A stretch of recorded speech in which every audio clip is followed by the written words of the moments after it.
Selamat malam teman-teman. Assalamualaikum warahmatullahi wabarakatuh. Semoga teman-teman gak bosan ketemu dengan saya tiap minggu. Pada malam ini kita kedatangan tamu spesial dari Padang untuk ikut bercerita bareng Sudut Lombok. Kalau saya boleh cerita, halo ya. Hai. Sebelum kita lanjut cerita, saya ingin ceritain sedikit dulu nih tentang tamu kita yang spesial pada malam hari ini. Namanya Tika.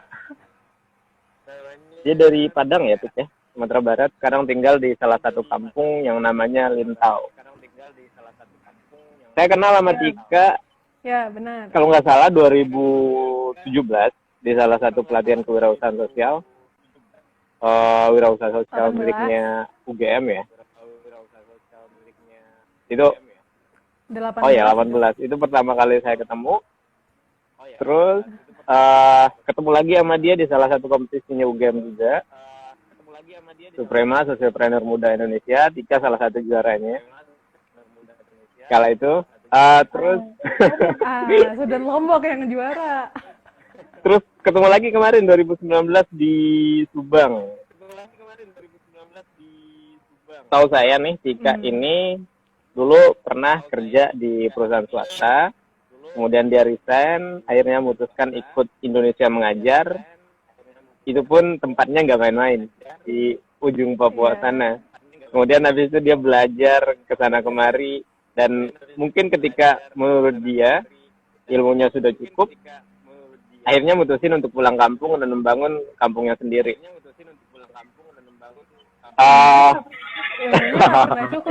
Cukup untuk memutuskan pulang kampung gitu minimal. Ya kan, cukup untuk memutuskan pulang kampung. Nekat. Dan membuat nggak tahu itu organisasi, brand atau apa, saya nggak ngerti. Namanya Farm Lintau. Nah, gimana ceritanya di kampung? Mungkin saya persilakan Tika dulu untuk memperkenalkan diri lah. Oh iya, makasih Indri. Sebelumnya makasih buat teman-teman semua yang udah join.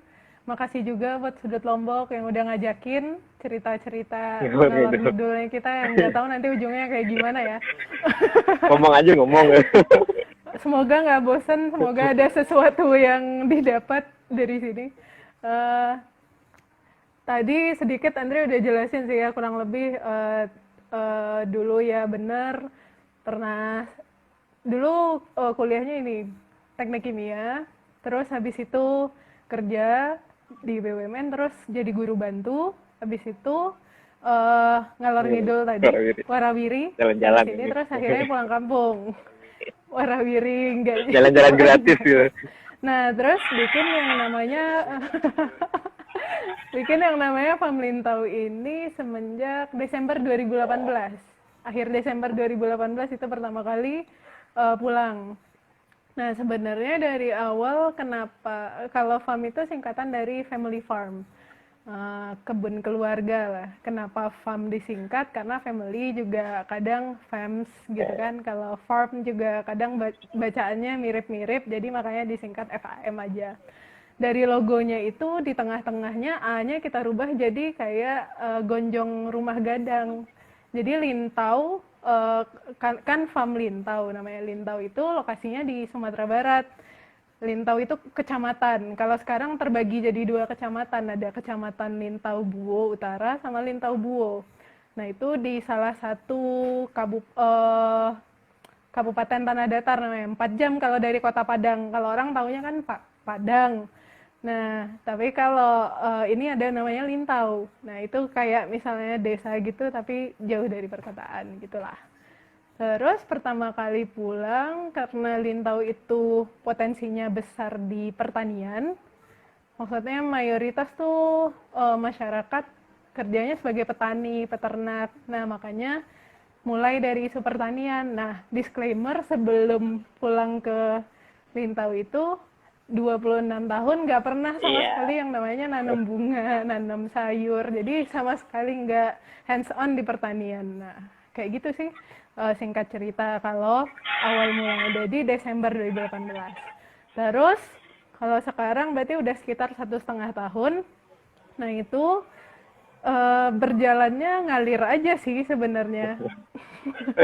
Jadi kayak kalau sekarang kita nge-branding dirinya sebenarnya farm itu bentuknya usaha sosial, social enterprise gitu.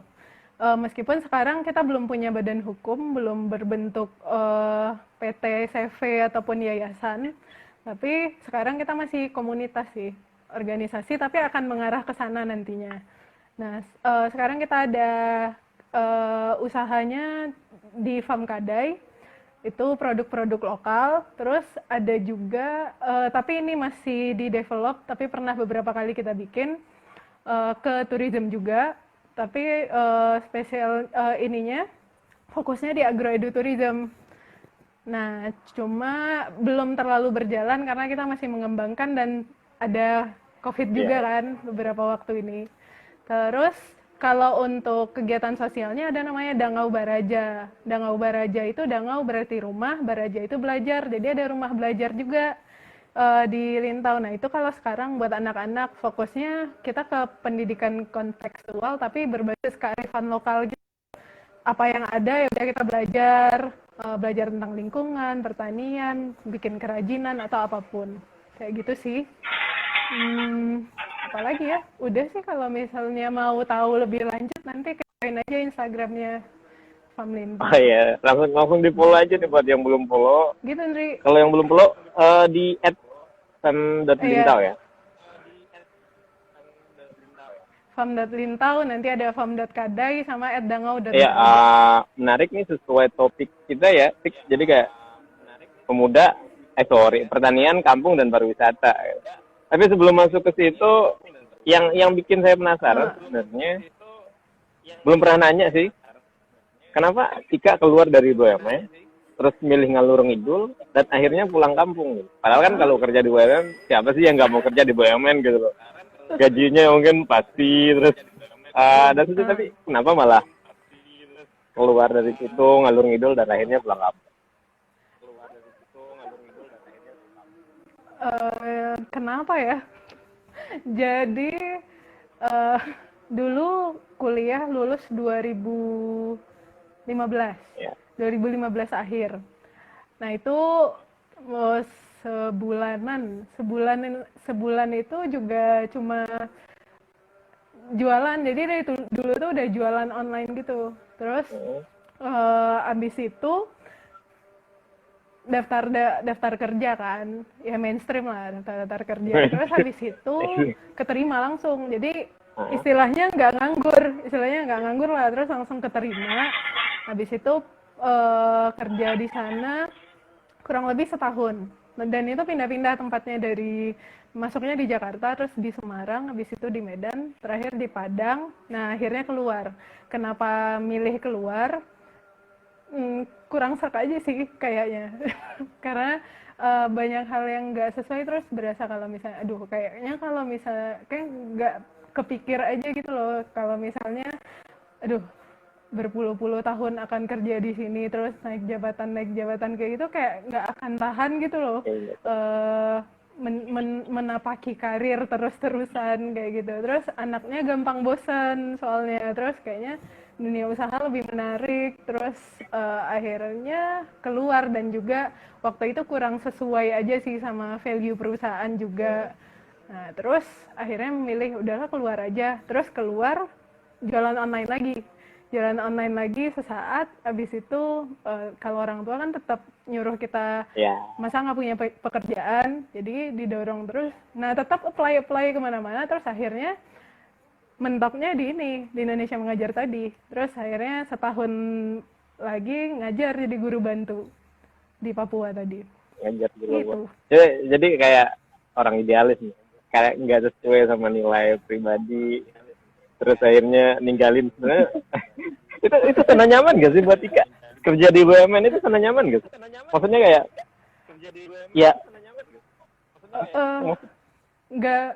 nggak gimana ya, kayak kita kurang berkembang aja sih menurutku.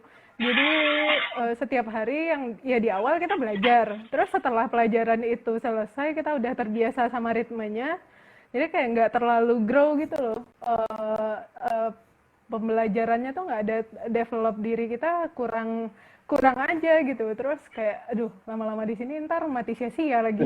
Jadinya makanya keluar aja gitu. Ya.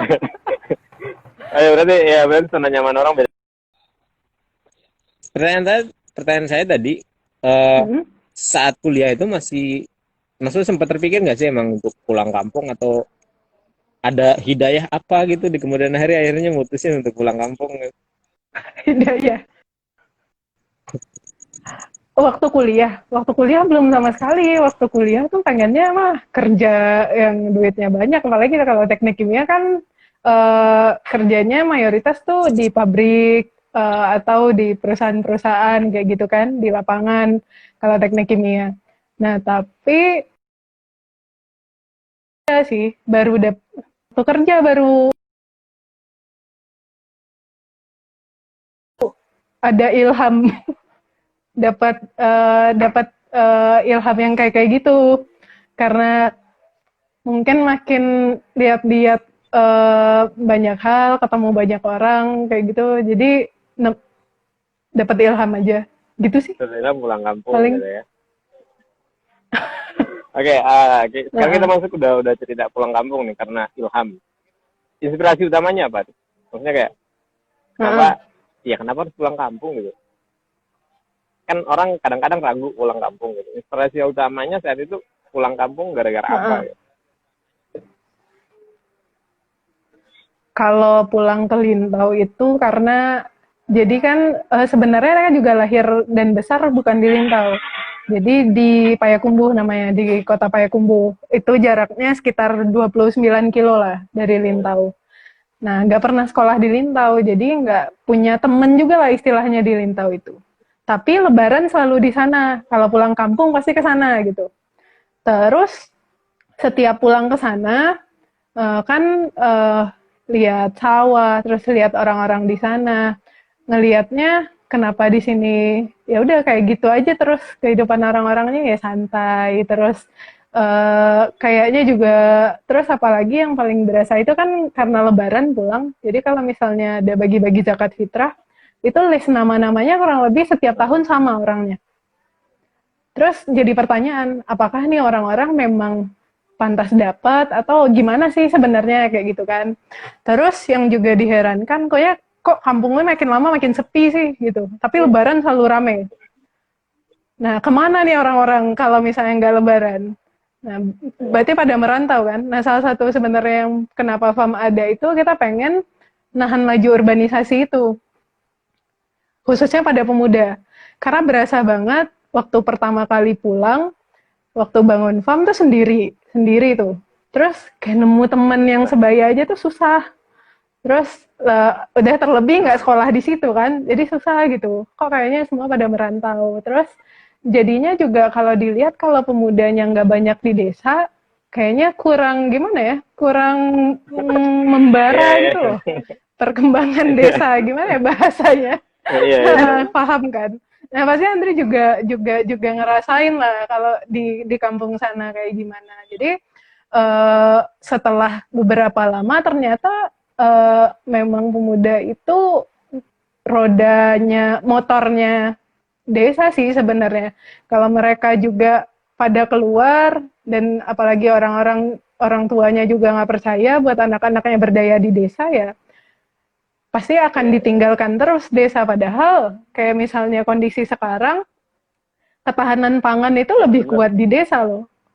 Orang desa pasti makan setiap hari, sementara orang kota belum tentu di kondisi pandemi ini. Ya, gitu sih. Iya, mungkin ya. Ternyata teman-teman nih yang ikutan live kita ternyata ada beberapa orang yang sebenarnya mikirin kondisi desa gitu. Ketika desa itu mungkin diisi sama anak-anak muda, maaf yang SMA, kemudian di usia produktif 22 sampai 35 bahkan 40 itu anak mudanya jarang. Jadi kayak kasihan banget desanya gitu. Padahal sumber utama kehidupan itu kalau menurut saya ada di desa gitu. Banyak banget potensi yang bisa kita kelola gitu. Dan tadi soal ketahanan pangan. Jadi kayak ketika ibu kota atau kota besar itu ribut dengan pandemi, kehidupan di desa normal-normal aja gitu. Iya kan? saat COVID ini kehidupan di desa normal-normal aja kan. Ya, setuju. Ya, jadi kayak ya mm, Normal. Kita nggak ada new normal, semua normal. jadi kayak justru yang bikin panik orang desa itu adalah anak-anak muda yang terkecanduan gadget sama media sosial. Ya kan yang bikin Pak Ika yang Sama filter sih kalau di desa. yang bikin panik Ika pasti karena sering update di media sosial kan. Tapi kalau kehidupan masyarakat di desa mah normal-normal aja. Orang bertani kayak biasa, petik sayur kayak biasa, makan kayak biasa gitu. Iya. Ya, terus Ya paling yang berbeda karena disuruh pakai iya. masker kayak gitu Itu doang hanya sih. normal. Itu kalau dipakai iya, kalau enggak juga iya nggak apa-apa gitu. Sekarang udah nggak ada yang pakai. Ya, itu salah satu kelebihan tinggal di kampung lah ya. Terus kenapa itu tadi kan alasan kenapa Tika mutusin untuk pulang kampung karena ngelihat bahwa sebenarnya desa itu ada potensi tapi sayang nggak ada yang ngelola. Dan Tika pulang kampung tujuannya kalau saya boleh katakan gitu, tujuannya sebenarnya ingin membuktikan kan ke mungkin anak-anak muda yang belum kampung bahwa Tika itu bisa berdaya di kampung gitu. Mungkin bisa melakukan sesuatu di kampung. Ya, meskipun sampai sekarang Bisa ingin melakukan sesuatu. Sampai sekarang prosesnya masih panjang sih.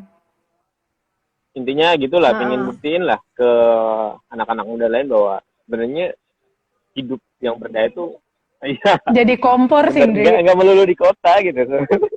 Di kampung juga bisa. Ya, jadi kompor. Walaupun kompornya sebenarnya belum terlalu nyala juga gitu kan. Ya pengalaman juga sih. Kan.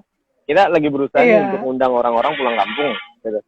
Anak-anak muda pulang kampung gitu. Walaupun sebenarnya proses untuk sampai berdaya itu masih lama sih. Karena kan ya apapun yang kita lakukan bakalan butuh waktu yang nggak instan gitu. Itu soal kampung. Nah, Pham Lintau, saya ingin lebih tahu jauh lebih tahu lagi Pham Lintau itu gimana sebenarnya. Maksudnya kayak tadi Tika udah sedikit cerita tentang kenapa logonya, brandingnya, berarti ilmu brandingnya dapat di AKM di Wirabangsa atau di mana? Ilmu branding yang tadi. Apanya? Jadi kayak logonya harus pakai ini ya Pak. Branding dari awal. Ilmunya dapat dari. Oh dari awal itu. Ilmunya dapat dari. Karena dulu ini sering jualan online, jadi digital marketing otodidak. Ya kenapa Pham Lintau?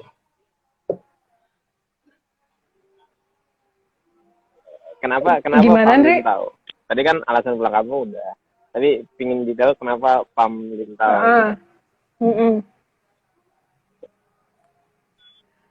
Model ininya kali ya, model bisnis atau pergerakan kita kayak gimana ya sebenarnya. Jadi kalau Pham itu kita pengennya, jadi ada kayak tujuannya kan tadi ada disebutin karena urbanisasinya tinggi, jadi pengen nekan laju urbanisasi khususnya pemuda. Jadi kita pengen ngajakin pemuda-pemuda lokal ini, jadi Pham ini ibarat kompornya, ngajakin si pemuda-pemuda lokal buat ayo bangun kampung bareng-bareng. Nah, bangun kampung kan banyak cara ya. Andri sendiri misalnya dari tourism. Nah, kalau kita sebenarnya sampai sekarang itu masih mencoba mencari, tapi dalam 1,5 tahun ini semakin ketemu sih. Yang paling sebenarnya kayak kita 1,5 tahun ini masih needs assessment sebenarnya. Cari tahu, observasi, kayak tanya-tanya, apa sih yang paling bisa diaplikasikan, yang memang bisa works buat kita kerjakan di desa, bareng-bareng sama pemuda gitu.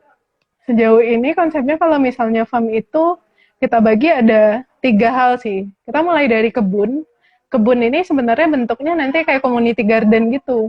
Pengennya tuh dikelola bareng-bareng sama pemuda, bahkan sama masyarakat juga. Nah itu jadi kayak ketahanan pangan di desa. Jadi kita pengen banget kemandirian di desa.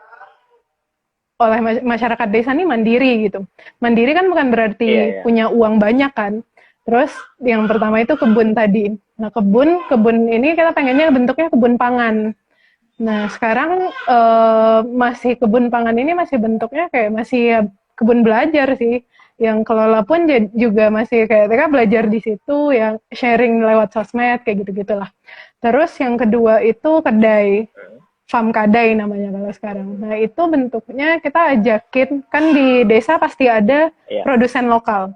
Apakah itu petani lokal, pengrajin lokal, baik yang itu produksi makanan, mau produksi kerajinan ke tangan, atau apapun. Nah, kita coba tampung di sana, tapi sebelum ditampung kita pengen quality controlnya oke, biar bisa masuk ke pasar yang lebih luas. Nah, itu di Farm Kadai. Kalau sekarang yang ada itu pertama kali banget produknya itu sedotan bambu.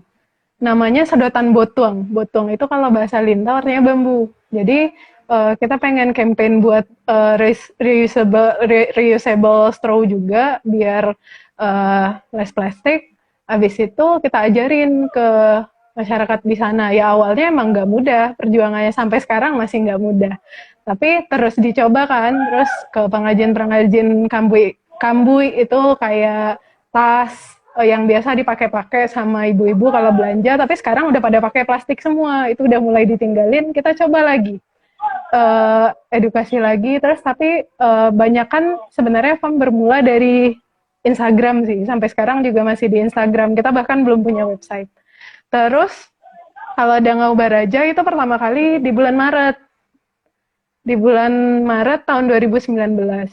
Itu awal mulanya kita ajakin aja anak-anak lagi main, terus minggu depan kita belajar yuk di sini. Belajarnya sambil main-main aja, bikin eco brick. Oh iya ya, anak-anak mah kalau sambil main-main mau kan. Rame tuh 20 orang. Terus belajar.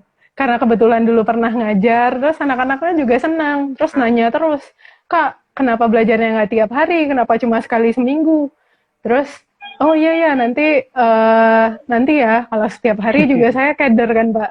Terus akhirnya itu berkelanjutan sampai kemarin kita terakhir bulan Maret, karena kan sekarang kegiatan kumpul-kumpul gak boleh. Dangau Baraja setiap minggu tuh rutin kita laksanakan kegiatannya setiap hari Minggu pagi. Nah itu yang ngajar beda-beda. Kalau sekarang udah mulai banyak, kadang ada relawan dari luar, bahkan teman-teman mungkin yang hadir di live ini juga pernah ada yang ngajar di Dangau Baraja. Dari luar kota juga ada, terus banyak juga yang donasi buku. Nah, akhirnya pemuda-pemuda lokal ini cukup tertarik sama kegiatan-kegiatan yang bisa dibilang baru sih di kampung. Jadi mereka kayak kita bikin event camping, terus sambil diskusi. Nah itu rame. Bahkan masyarakatnya kita undang bapak ibu sama orang kalau di sini kantor wali nagari sih, itu kayak kepala desanya gitu. Kita undang, terus kepala kampung kita undang. Mereka datang, antusiasmenya tinggi. Terus orang tuanya juga dukung.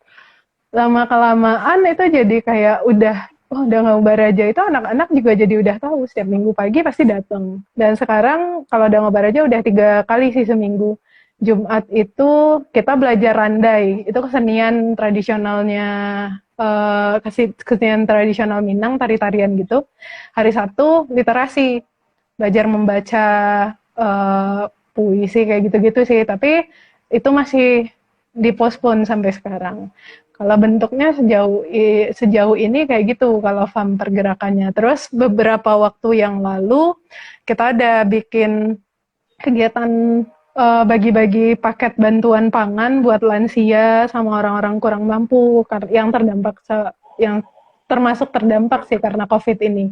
Karena kan pasar jadi sepi, daya beli berkurang, petani juga daya serap hasil taninya pada kurang kan, kayak cabai aja turun.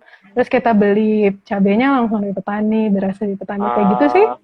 Sejauh ini jadi kalau farm istilahnya ya sebagai kompor buat pemuda buat ngegerakin buat bangun kampungnya kayak gitu. Nah bentuk kegiatannya apa ya yang kayak sekarang ini sih yang kita jalanin, meskipun sekarang masih lebih banyak ke kegiatan sosial. Kalau usahanya kita masih develop, sama wisatanya juga masih kita develop. Lebih ke sebenarnya kemandirian pangan ya tujuan utamanya. Ya, jadi kayak tujuan utama dari si PAM itu kemandirian pangan. Kemudian sebenarnya ujung-ujungnya adalah anak muda kalau mau pulang kampung harus berdaya kan. Maksudnya nanti di satu titik mungkin kita ingin buktiin bahwa sebenarnya lewat PAM ini ada profit kan, gitu. Ada sesuatu yang menghasilkan yang kemudian buat jadi bahan hidupnya orang-orang yang terlibat di kampung itu gitu. Nah, sebelum jauh kita bahas itu, saya sebenarnya pingin tahu nih, barangkali ada teman-teman yang juga pingin pulang kampung, tapi mereka bingung nanti ketika di kampung mau ngapain, atau enggak, oke, saya pingin kayak gini di kampung, tapi ketika turun langsung ke kampung mereka bingung. Lanjut, langkah maksudnya apa yang harus dilakukan pertama kali ketika dia versinya 3, ketika dia udah nyampe kampung mau ngapain gitu. Nah, yang saya ingin tanya itu tadi, langkah apa kira-kira yang Tika lakukan nih? Kan pasti sebelum Tika pulang kampung pasti udah nge-mapping lah kira-kira potensi kampungnya apa dan lain-lain gitu kan. Tapi ketika pertama kali di kampung, ketika awal-awal mulai sebulan 2 bulan mulainya pemerintah itu, ngapain aja Tika gitu? Ketemu pihak siapa aja atau gimana gitu? Supaya teman-teman yang ngedengar atau nanti ngelihat video ini juga, saya mau pulang kampung nih, ketika pulang kampung tapi mau ngapain gitu. Mereka tahu gitu. Ya, oke. Nah, itu pertanyaan banyak orang sih juga kayaknya, yang selalu ditanyain. Gimana dulu pas pertamanya, terus pulang kampung, gimana cara mulainya, kayak gitu kan. Sebenarnya kalau pribadi, ini dari pengalaman pribadi sih, ngedesain apa yang dikerjain sekarang, itu udah mulai dari 2016, waktu masih kerja itu. Kayak waktu lagi masa-masa bosen nih sama kerjaan. Terus udah, ngapain ya, kayak gitu. Nah, kita harus memang kita kan harus punya target ya, punya goal di hidup, tujuan hidup tuh apa gitu kan. Terus ya udah dicoba aja, didesain, tapi jangan pernah ini mau pulang kampung, pokoknya pulang sekarang, jangan gegabah juga sih. Kayak ya kita boleh semangat, boleh nekat gitu, tapi kita juga punya backup plan, punya nggak timeline sih, apa ya istilahnya. Ya, ini akan sampai sejauh mana, akan kita bawa kemana, kayak gitu. Terus kenapa harus pulang kampung, itu sih yang harus pertama kali. Jadi niatnya sih yang harus dibenerin. Jangan nanti di awal ya niatnya nggak kuat, ya nanti pulang ya tetap goyah juga gitu kan. Terus kalau pas jadi balik lagi, nggak salah sih. Terus juga ini mungkin sebelum lebih panjang, kita bukan berarti orang yang pulang kampung itu adalah orang yang keren, orang yang di kota, orang yang nggak keren. Bukan berarti kayak gitu ya. Nah, kita bisa ngelakuin apa aja kok, dimanapun, dari manapun. Misalnya kita emang nggak bisa ada kesempatan dan nggak ada juga yang bisa dilakuin di kampung, ya kita bisa berkontribusi kok, tetap dari kota, dari perantauan, nggak, itu bukan hal yang salah gitu loh teman-teman.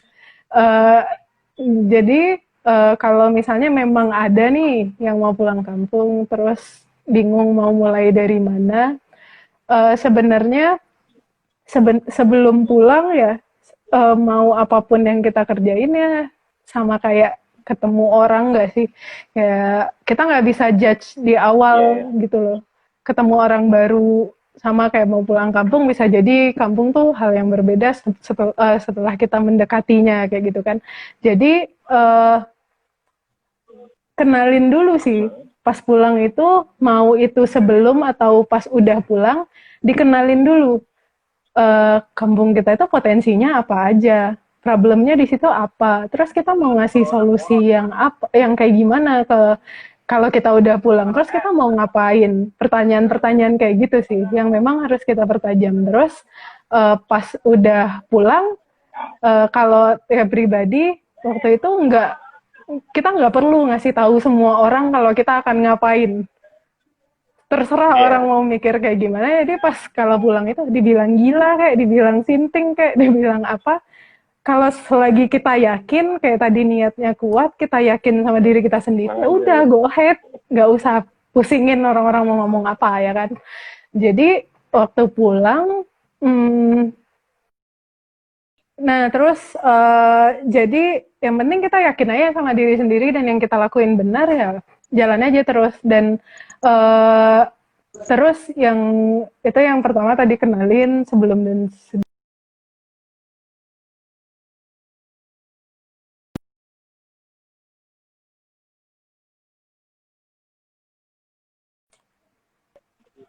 Ya, halo, lanjut lanjut. kok hilang terus ya? Ah, ah, ah. Yang ketiga itu kalau misalnya kayak kemarin kasih contohnya dengan kita tetap berlagak bodoh. Iya iya iya. Gimana ya? Kayak ya kita yang pengen Nah, belajar gitu loh. Kita pulang ke sana, kita pulang kampung bukan karena berarti kita yang paling pintar. Nih aku dari perantauan nih, aku bawa ilmu banyak, kalian harus belajar dari aku semua. Bukan kayak gitu kan? mana? Jadi kayak kita pulang ya kita aja yang harus belajar dari orang-orang di kampung karena yang paling tahu kampung itu ya orang-orang di kampung. Bukan kita yang baru sehari, seminggu, 2 bulan pulang. Nah, jadi lebih banyak mendengarkan sih yang ketiga. Terus habis itu yang keempat, tabah sampai berhasil sih. Harus tabah sampai berhasil. Itu sih yang harus Itu yang paling berat sih. di ini dikuatin. Itu yang paling berat. Gimana biar tabah sampai Iya. berhasil gitu. Berhasilnya masing-masing pasti beda-beda Nah, sih. Itu sih ya, paling. saya coba ulang lagi. Berarti teman-teman nih kalau mau pulang kampung, ya jangan ujuk-ujuk pulang kampung gitu. Maksudnya kayak, ya emang harus dipersiapkan dulu gitu. Persiapkan dulu kira-kira di kampung bakalan ngapain gitu. Siapkan rencananya, siapkan strateginya. Nah, kalaupun nanti dari beberapa rencana itu, teman-teman juga harus buat backup plan lain, rencana lain. Kira-kira nih kalau seandainya rencana utama saya ketika pulang kampung itu gagal di tengah jalan, saya mau ngapain gitu. Itu harus dipersiapkan juga gitu. Sama kalau sedikit cerita juga, kalau saya pulang Iya. kampung udah 4 tahunan ya di Lombok. Dulu 2016 ketika mutusin pulang kampung Hmm. juga enggak, Suhu nih. enggak. Ketika mau pulang kampung juga Sudut Lombok pun itu digarapnya prepare-nya itu 6 bulan lah di semester 7 waktu itu. Bahkan domain websitenya itu saya dapatnya di semester 7 gitu. Jadi emang udah direncanain gitu. Nah, ketika rencana itu gagal ya punya backup plan lain juga gitu. Dan ketika pulang kampung tadi kata Tika bener kenali kampungnya, kenali orang-orang di sekitar kampung itu kan gitu. Ya minimal kalau udah kenal teman-teman mungkin bakalan tahu siapa yang bakalan dideketin dulu gitu. Kalau saya dulu di Sudut Lombok ketika pertama kali pulang kampung ya saya coba kontak beberapa teman-teman yang juga pulang kampung gitu. Terus ketika saya mikirin bahwa saya bakalan mainnya di wisata, maka saya kontak orang-orang wisata yang udah main di situ gitu. Dan itu teman-teman saya, teman-teman terdekat saya yang kira-kira saya bisa masukin. Terus saya ngomong, kita juga kan mainnya di sosial gitu, ada taman baca, 1000 buku, kemudian ada Saper Yatim dan lain-lain di Lombok. Ya, ketika mulai itu yang saya kontak adalah teman-teman yang juga dari luar daerah, yang maaf mereka juga mungkin terpapar sama virus organisasi di kampusnya gitu. Jadi kayak ngerti lah kalau organisasi itu nggak melulu tentang COVID dan sejenisnya gitu. Nah, pendekatan setelah kenal itu ya udah abis itu kita mulai berprogram gitu. Dan benar banget kata Tika, yang ketiga tadi coba merendah. Jangan gara-gara kita mungkin sarjana pulang kampung ngerasa bahwa yang paling bisa gitu. Padahal kan yang lebih tahu tentang kampung sendiri kan si orang kampungnya sendiri. Kalau kita mah apa cuman anak kemarin sore yang tiba-tiba datang hanya karena mungkin idealisme yang datangnya inspirasi hidayah dari mana nggak jelas, Iya, akhirnya betul. pulang kampung gitu. Padahal kan ilmu, ya saya orang yang percaya bahwa ilmu itu sebenarnya mungkin hampir 90%-nya itu ada di lapangan gitu. Kalau yang kita dapat di bangku kuliah ya lengkap untuk backup kita gitu. Dan yang terakhir, tahan. Bener banget, kalau pengalaman saya sebenarnya Tabah sampai berhasil. Pengalaman saya sebenarnya beberapa kali akhirnya mau mutusin nyerah. Beberapa kali memutusin nyerah dan akhirnya ya udahlah nyari kerja aja atau enggak ke kota aja gitu. Cuman ketika nyari kerja, yang bangun karir gitu, yang mungkin gajinya udah rutin setiap bulannya berapa gitu. Nah, pertanyaan saya nanya lagi ketika nanti mungkin saya juga cerita. Ketika ada momen ketika mau nyerah juga nggak sih? Misalnya ketika udah hopeless gitu nggak? Ada momen Gimana? ketika ngebangun farm Lintau 1,5 tahun, ketika ngerasa give up gitu. Tiba-tiba mau nyerah karena udah nggak ada harapan atau mungkin bingung mau ngapain lagi gitu. Pernah nggak pada titik seperti itu? Nah, Sering. pertanyaan selanjutnya berarti kalau sering itu apa yang Tika lakuin ketika momen itu? Ketika mau tiba-tiba nyerah akhirnya udah gitu. Apa yang Tika lakuin untuk bangkitin motivasi atau munculin idealisme gak jelas itu lagi? Jadi kalau misalnya mau nyerah itu sering banget, Dri. Bahkan sampai sekarang juga. Tapi makanya tadi will dari awalnya, kayak niat dari awalnya, kenapa sih awalnya pulang? Nah, balik lagi ke sana. Jadi beberapa kali menyerah itu paling sering akibat support system. Misalnya orang-orang di sekitar kita sebenarnya penyebabnya. Jadi kayak waktu dari awal sebenarnya farm sampai sekitar 8 bulan itu totally nggak ada.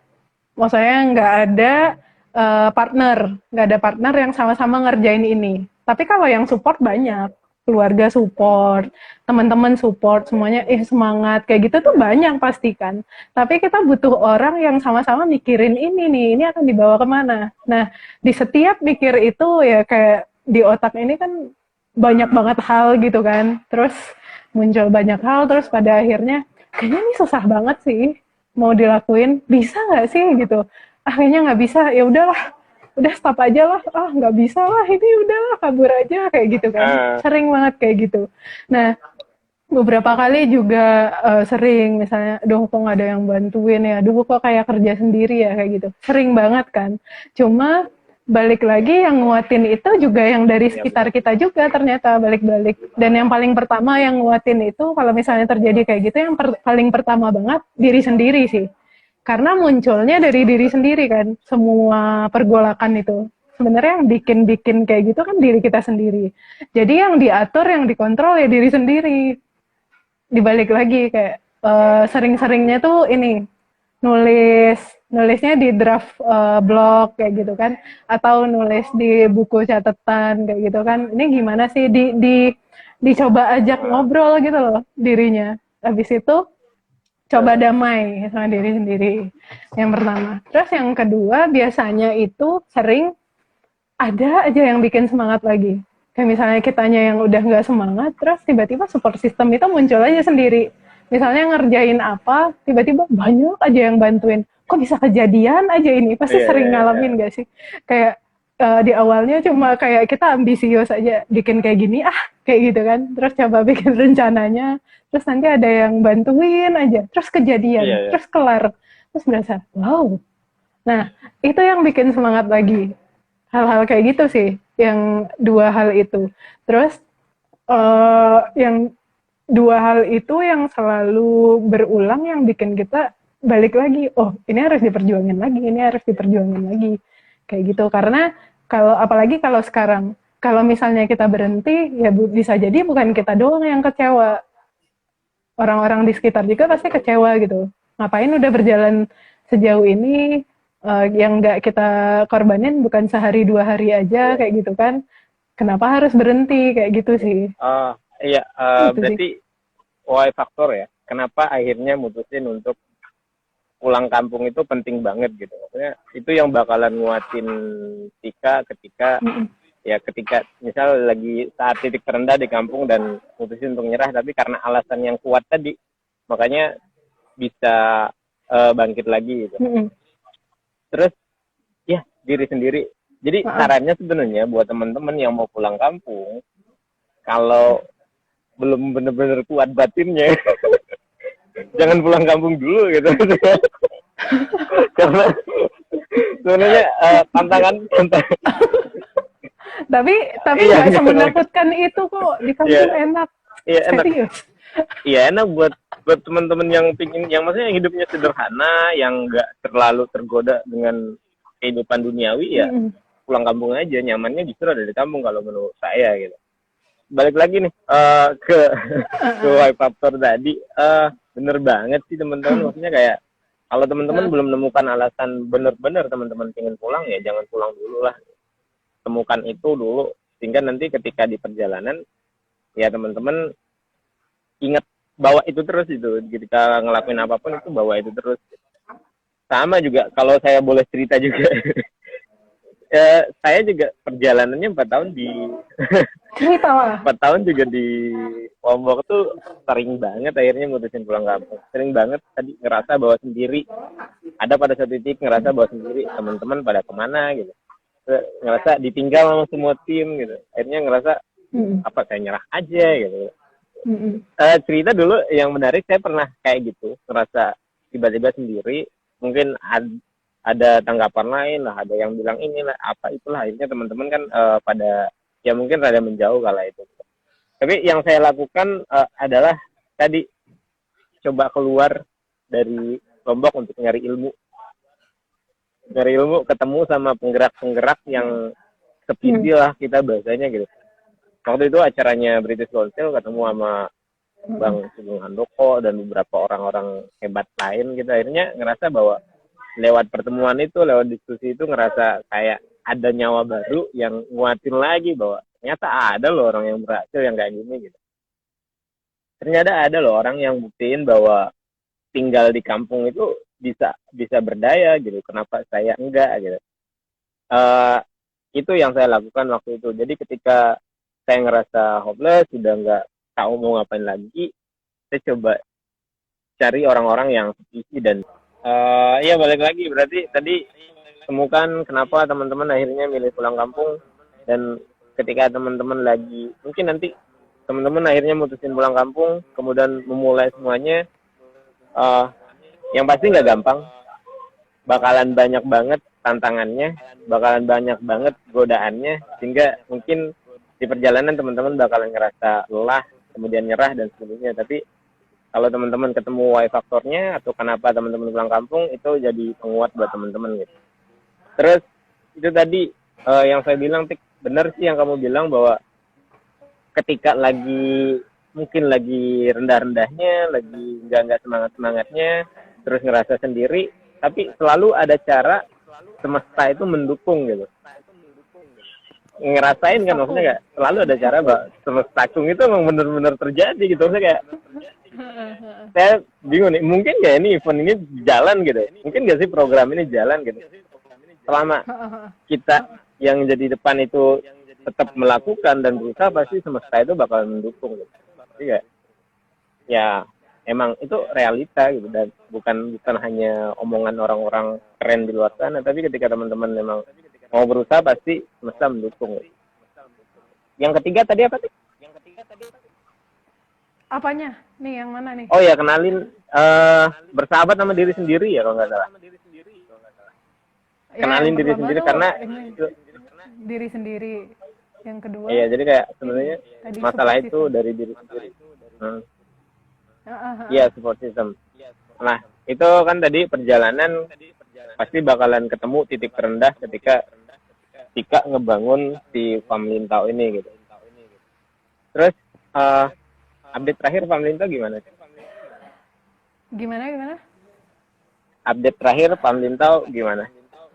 Update terakhir, yang tadi terakhir tanggal 31 Mei sih kemarin kita bikin kegiatan bagi-bagi donasi paket bantuan pangan. Itu kita kolaborasi sama teman-teman komunitas di Lintau, ada Karang Taruna, itu ada ikatan alumni SMA kayak gitu. Kita ngajakin teman-teman komunitas di Lintau buat ngumpulin donasi, terus bagi-bagi paket bantuan pangan sama lansia sama orang kurang mampu yang membutuhkan. Nah, itu ada beras, cabai gitu. Nah, beberapa produk yang kita bagiin, nah itu kita beli langsung dari petani juga, biar hasil taninya juga ada yang serap gitu loh.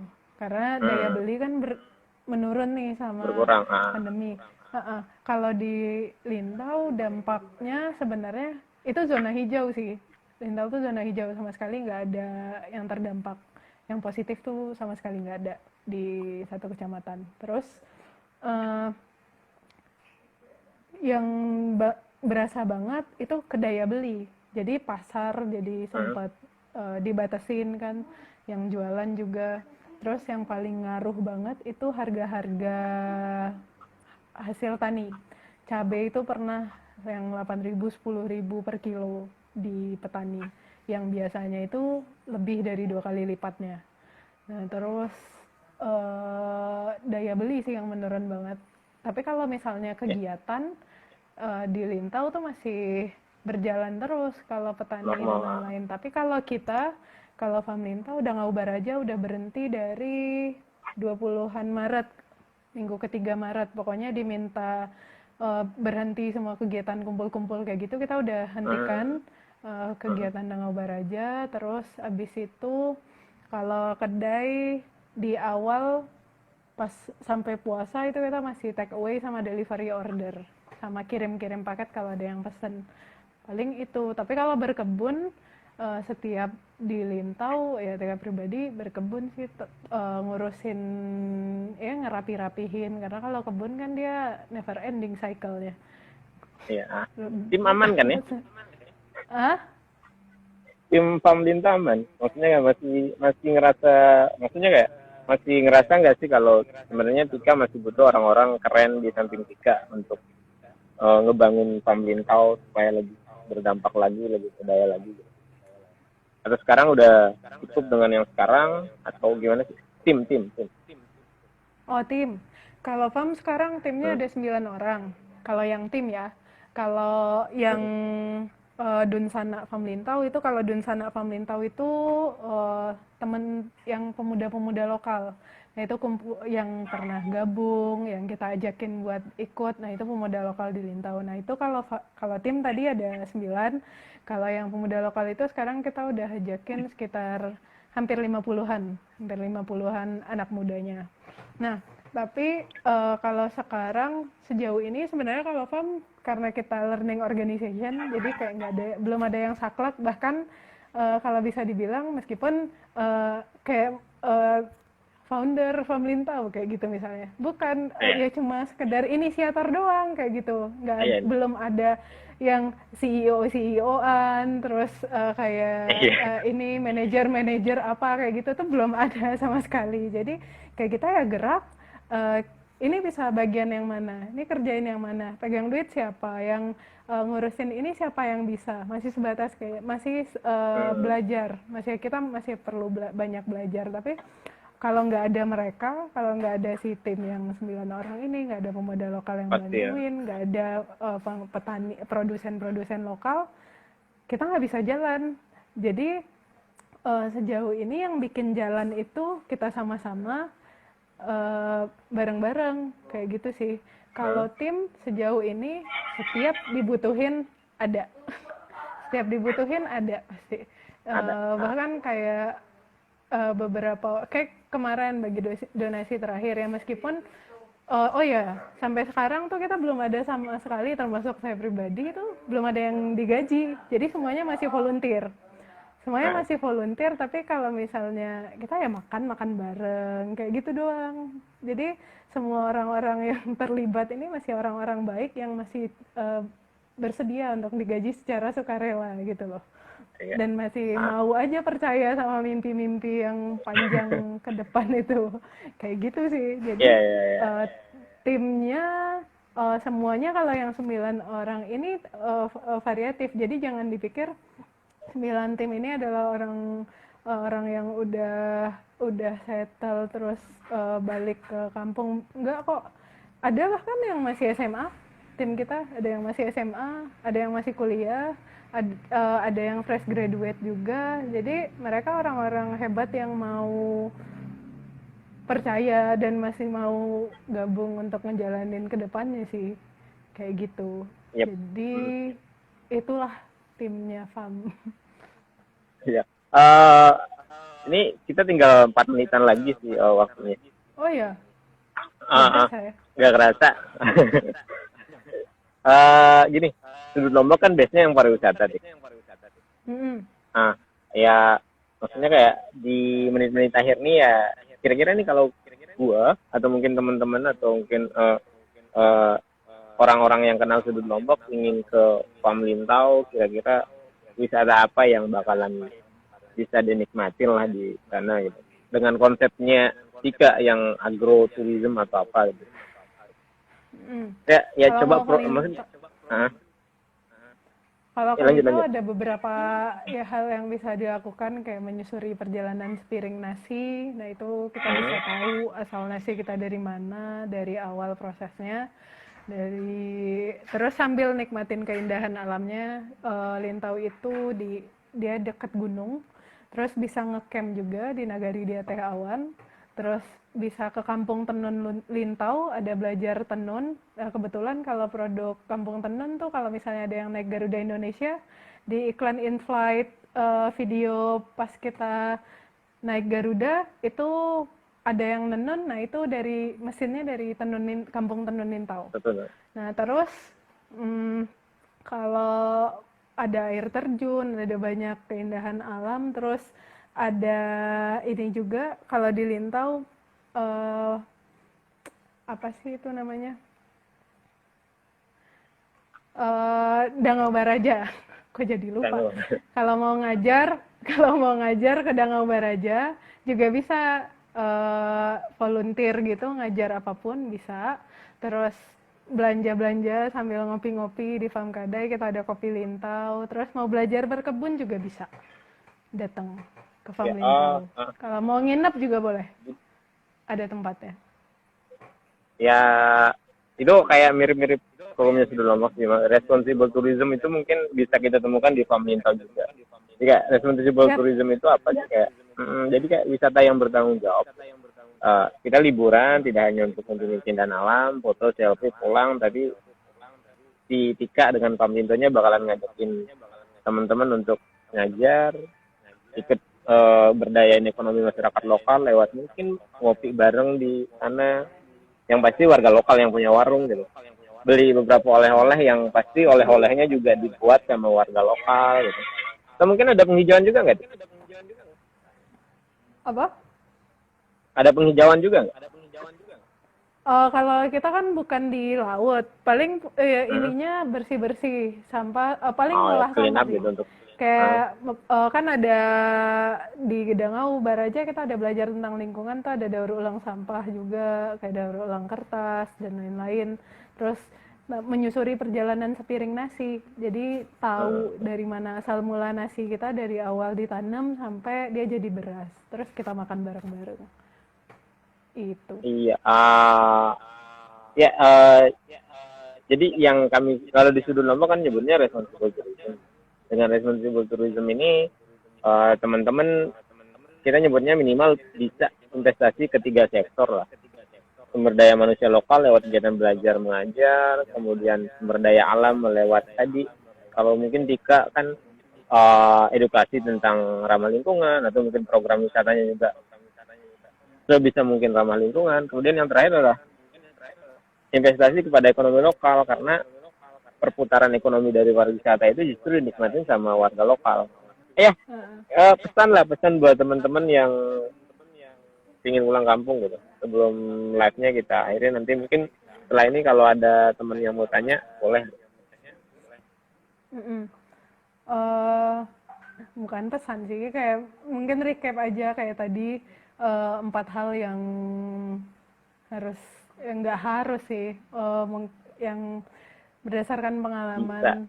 Tapi mungkin ada yang nggak ke-recap juga, bisa diperhatikan kalau mau pulang kampung. Yang pertama tuh kenali baik diri sendiri, kayak niat kita apa, terus kenali juga kampung yang mau kita pulang itu kayak gimana potensinya, bisa dipetakan dulu kayak gitu. Terus yang kedua tadi yang kedua apa ya, Andri? Kok lupa. Yang kedua kenali orang-orangnya. Yang kedua itu Itu yang pertama, kenali. Yang pertama. Itu yang yang kedua itu apa ya? Kok lupa. Yang ketiga deh. Yang coba balik lagi nanti lihat yang IGTV yang videonya. ketiga. yang Bisa. Biar nonton ya. Iya, biar nonton. Sosokan lupa. Yang ketiga itu kita harus ini mau mendengarkan. Iya. Ya tetap rendah hati aja, berlagak ya kalau nggak apa-apa juga berlagak bodoh, nggak harus berasa pintar karena yang paling tahu kampung ya orang kampung. Terus yang keempat yang paling penting harus tabah sampai berhasil. Itu sih juga semoga kita orang-orang yang juga tabah sampai berhasil. Amin. Terus kalau tadi ngomongin soal titik terendah juga, kalau misalnya pas terjadi hal itu, biasanya kalau saya tuh yang pertama ya ajak damai diri sendiri. Yang pertama diri sendiri dulu, yang kedua nanti percaya aja pasti ada hal-hal tak terduga dari yang diturunkan dari mana, tiba-tiba datang aja terus bantuin kita. Kayak gitu. Terus penutupnya, jadi pernah baca quotes dari Muhammad Hatta. Nah itu kayak relate banget sih. Jadi mungkin pada pernah dengar juga soal kalau Indonesia itu tidak akan terang hanya karena obor di Jakarta, tapi Indonesia itu akan bercahaya karena lilin-lilin di desa-desa. Itu kata Muhammad Hatta. Berarti sebenarnya ya kehidupan itu awalnya dari desa. Gitu. Jadi nyalakanlah lilin-lilin kecil itu di desa teman-teman. Ya, gitu. nyalakan lilin-lilin di desa-desa itu. Ya kalau dari saya, yang pasti sebenarnya pulang kampung itu nggak gampang. Itu keputusan yang nggak gampang. Jadi emang harus benar-benar disiapkan, matang-matang, siapkan rencananya, buat mapping, buat di kampung potensinya apa dan lain-lain. Jangan lupa backup plan. 2, 3, 4 backup plan itu penting. Jadi ketika teman-teman tiba-tiba mantap di tengah jalan, udah tahu mau ngapain lagi. Terus ya ketika pulang kampung, jangan mentang-mentang berpendidikan kitanya, jadi ngerasa sok tahu. Merendah aja, dengerin, karena yang lebih tahu tentang kampung itu adalah orang-orang kampung.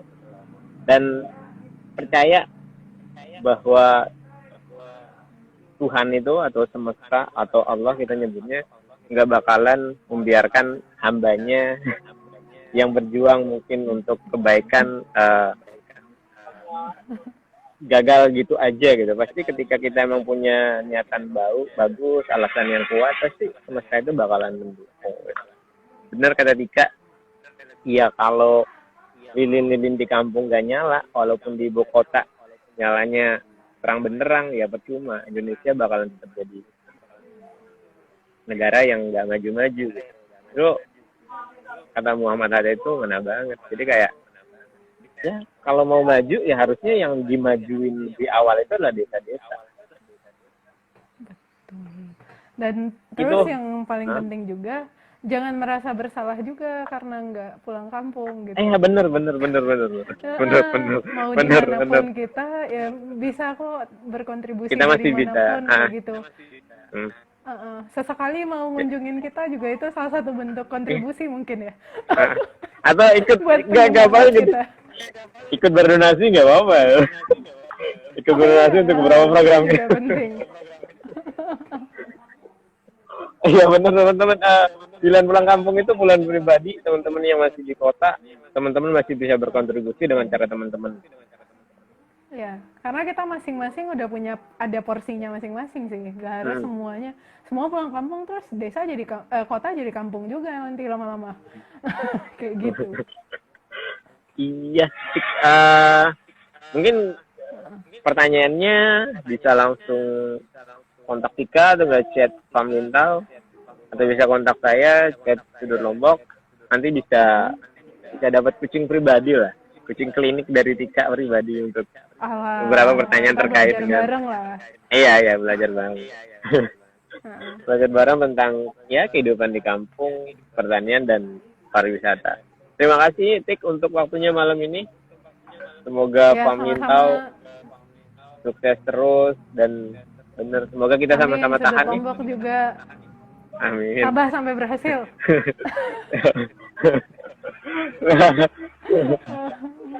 Oke. Assalamualaikum.